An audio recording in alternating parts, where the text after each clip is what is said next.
శవాల ముందు చిల్లరేరుకునే బ్యాచ్ ఉంటుంది చూడండి, అలాంటి బ్యాచ్ వైసీపీ పార్టీలో ఉందన్నమాట. అందులో మరి ముఖ్యంగా శవాలు వెళ్తే చాలు ఇలాగా పేలాలు ఏరుకునేదానికి చిల్లరేరుకునేదానికి వచ్చేసే మహాతల్లి ఎవరన్నా ఉంది అంటే అది రోజా. వచ్చేసింది, పొద్దున్నే వచ్చేసి శవాలు కనిపిస్తే చాలు ప్రెస్ మీట్లు పెట్టేసి పొంతన లేకుండా ఇష్టానుసారంగా ప్రెస్ మీట్లు పెట్టేసి అల్లు అర్జున్ విషయంలో అల్లు అర్జున్ అరెస్ట్ చేసినట్లట చంద్రబాబు నాయుడు గారిని, పవన్ కళ్యాణ్ గారిని, టీటీడీ చైర్మన్ బిఆర్ నాయుడు గారిని అరెస్ట్ చేయాలంటే. ఏమ్మా అక్కడంటే అల్లు అర్జున్ ఉన్నాడు, వెళ్ళాడు, పర్మిషన్ లేకుండా వెళ్ళాడు, గవర్నమెంట్ వద్దన్నా వెళ్ళాడు. కానీ ఇక్కడ ప్రభుత్వ వైఫల్యం కాదు ఇది, ఓకే, కేవలం అధికారుల నిర్లక్ష్యం వల్ల జరిగింది. కానీ కూటమి ప్రభుత్వం ముందుగానే చెప్పింది దీని వెనక ఎవరున్నా సరే కఠినమైన చర్యలు తీసుకుంటామని చెప్పి, బాధిత కుటుంబాలకి అండగా ఉంటామని చెప్పి క్లియర్గా ఇచ్చినా కూడా నువ్వు వచ్చి మైక్ ముందు రాజకీయం చేస్తున్నావు అంటే, అవును, స్వామివారిని అడ్డం పెట్టుకుని స్వామివారి దర్శనాలతో స్వామివారికి దర్శనం చేపిస్తానని చెప్పి వ్యాపారం చేసిన మహాతల్లివి ఇంతకు మించి బాధ్యతగా ఎక్కడ మాట్లాడతావు, ఎలా మాట్లాడతావు? ఎంతటి దౌర్భాగ్యం అంటే ఈ వైఎస్ఆర్సీపీ పేటీఎం బ్యాచ్ వాళ్ళు అంటారు మీరు పలానా స్వామివారి విషయంలో లడ్డు విషయంలో రాజకీయం చేశారు జగన్మోహన్ రెడ్డి పైన, అందుకే ఇలాంటి సంఘటన జరిగిందంట. సిగ్గుండాలి. బాధిత కుటుంబాలు పాపం చేశారా? ఎవరిపైన కక్షని ఎవరిపైన వెళ్ళగెక్కుతున్నారు? బాధిత కుటుంబాలని పరామర్శించాల్సింది పోయి ఆ బాధిత కుటుంబాలు పాపం చేశాయని చెప్తున్నారా మీరు? కనీసం 11 సీట్లు వచ్చినా కూడా జ్ఞానం ఉండాలి కదా, సిగ్గుండాలి కదా, నీతి ఉండాలి కదా. ఈరోజు జరిగింది ఒక ఇన్సిడెంట్, కానీ మరి గత ప్రభుత్వంలో జగన్మోహన్ రెడ్డి పరిపాలనలో రూయా హాస్పిటల్లో తిరుపతిలో, ఇదే తిరుపతిలో 11 మంది చిన్నారులు చనిపోతే అది ఎవరి వైఫల్యం, ఎవరి నిర్లక్ష్యం? మరి మీ నిర్లక్ష్యమే కదా, దానివల్లే కదా చనిపోయారు 11 మంది చిన్నారులు. డైరెక్ట్గా ప్రభుత్వ నిర్లక్ష్యం వల్ల చనిపోయారు వాళ్ళు.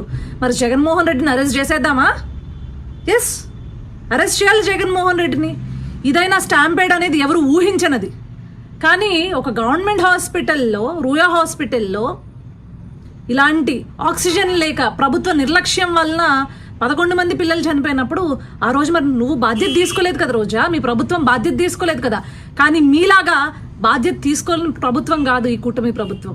బాధ్యత తీసుకుంది, ఈరోజు జరిగిన సంఘటనకు విచారణ వ్యక్తం చేసింది, వెంటనే బాధిత కుటుంబాలకు అండగా ఉండి వారికి నష్టపరిహారం చెల్లించి ఎలాగ చనిపోయిన వాళ్ళని తీసుకొచ్చి ఆ కుటుంబాలకు అప్పచెప్పలేము, కనీసం ఆ కుటుంబాలకి అండగా భరోసాగా ఉండి ధైర్యం చెప్పే పరిస్థితి ఈరోజు కుటుంబ ప్రభుత్వం చేస్తుంటే ఆ శవాలతో రాజకీయం చేసుకుంటావా నువ్వు?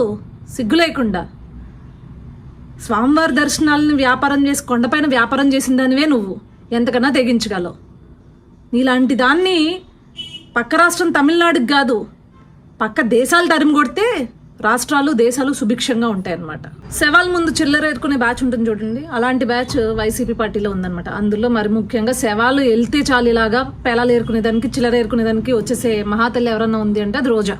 వచ్చేసింది, పొద్దున్నే వచ్చేసి శవాలు కనిపిస్తే చాలు ప్రెస్ మీట్లు పెట్టేసి పొంతన లేకుండా ఇష్టానుసారంగా ప్రెస్ మీట్లు పెట్టేసి అల్లు అర్జున్ విషయంలో అల్లు అర్జున్ అరెస్ట్ చేసినట్లట చంద్రబాబు నాయుడు గారిని, పవన్ కళ్యాణ్ గారిని, టీటీడీ చైర్మన్ బిఆర్ నాయుడు గారిని అరెస్ట్ చేయాలంటే. ఏమ్మా అక్కడంటే అల్లు అర్జున్ ఉన్నాడు, వెళ్ళాడు, పర్మిషన్ లేకుండా వెళ్ళాడు, గవర్నమెంట్ వద్దన్నా వెళ్ళాడు. కానీ ఇక్కడ ప్రభుత్వ వైఫల్యం కాదు ఇది, ఓకే, కేవలం అధికారుల నిర్లక్ష్యం వల్ల జరిగింది. కానీ కూటమి ప్రభుత్వం ముందుగానే చెప్పింది దీని వెనక ఎవరున్నా సరే కఠినమైన చర్యలు తీసుకుంటామని చెప్పి, బాధిత కుటుంబాలకి అండగా ఉంటామని చెప్పి క్లియర్గా ఇచ్చినా కూడా నువ్వు వచ్చి మైక్ ముందు రాజకీయం చేస్తున్నావు అంటే, అవును, స్వామివారిని అడ్డం పెట్టుకుని స్వామివారి దర్శనాలతో స్వామివారికి దర్శనం చేపిస్తానని చెప్పి వ్యాపారం చేసిన మహాతల్లివి ఇంతకు మించి బాధ్యతగా ఎక్కడ మాట్లాడతావు, ఎలా మాట్లాడతావు? ఎంతటి దౌర్భాగ్యం అంటే ఈ వైఎస్ఆర్సీపీ పేటీఎం బ్యాచ్ వాళ్ళు అంటారు మీరు పలానా స్వామివారి విషయంలో లడ్డు విషయంలో రాజకీయం చేశారు జగన్మోహన్ రెడ్డి పైన, అందుకే ఇలాంటి సంఘటన జరిగిందంట. సిగ్గుండాలి. బాధిత కుటుంబాలు పాపం చేశారా? ఎవరిపైన కక్షని ఎవరిపైన వెళ్ళగెక్కుతున్నారు? బాధిత కుటుంబాలని పరామర్శించాల్సింది పోయి ఆ బాధిత కుటుంబాలు పాపం చేశాయని చెప్తున్నారా మీరు? కనీసం 11 సీట్లు వచ్చినా కూడా జ్ఞానం ఉండాలి కదా, సిగ్గుండాలి కదా, నీతి ఉండాలి కదా. ఈరోజు జరిగింది ఒక ఇన్సిడెంట్, కానీ మరి గత ప్రభుత్వంలో జగన్మోహన్ రెడ్డి పరిపాలనలో రూయా హాస్పిటల్లో తిరుపతిలో, ఇదే తిరుపతిలో 11 మంది చిన్నారులు చనిపోతే అది ఎవరి వైఫల్యం, ఎవరి నిర్లక్ష్యం? మరి మీ నిర్లక్ష్యమే కదా. దానివల్లే కదా చనిపోయారు 11 మంది చిన్నారులు. డైరెక్ట్గా ప్రభుత్వ నిర్లక్ష్యం వల్ల చనిపోయారు వాళ్ళు. మరి జగన్మోహన్ రెడ్డిని అరెస్ట్ చేసేద్దామా? ఎస్, అరెస్ట్ చేయాలి జగన్మోహన్ రెడ్డిని. ఇదైనా స్టాంపేడ్ అనేది ఎవరు ఊహించనది. కానీ ఒక గవర్నమెంట్ హాస్పిటల్లో, రూయా హాస్పిటల్లో ఇలాంటి ఆక్సిజన్ లేక ప్రభుత్వ నిర్లక్ష్యం వలన 11 మంది పిల్లలు చనిపోయినప్పుడు ఆ రోజు మరి నువ్వు బాధ్యత తీసుకోలేదు కదా రోజా, మీ ప్రభుత్వం బాధ్యత తీసుకోలేదు కదా. కానీ మీలాగా బాధ్యత తీసుకోలేని ప్రభుత్వం కాదు ఈ కూటమి ప్రభుత్వం. బాధ్యత తీసుకుంది, ఈరోజు జరిగిన సంఘటనకు విచారణ వ్యక్తం చేసింది, వెంటనే బాధిత కుటుంబాలకు అండగా ఉండి వారికి నష్టపరిహారం చెల్లించి ఎలాగా చనిపోయిన వాళ్ళని తీసుకొచ్చి ఆ కుటుంబాలకు అప్పచెప్పలేము, కనీసం ఆ కుటుంబాలకి అండగా భరోసాగా ఉండి ధైర్యం చెప్పే పరిస్థితి ఈరోజు కూటమి ప్రభుత్వం చేస్తుంటే ఆ శవాలతో రాజకీయం చేసుకుంటావా నువ్వు? సిగ్గు లేకుండా. స్వామివారి దర్శనాలను వ్యాపారం చేసి కొండపైన వ్యాపారం చేసిన దానివే నువ్వు. ఎంతకన్నా తెగించగలవు.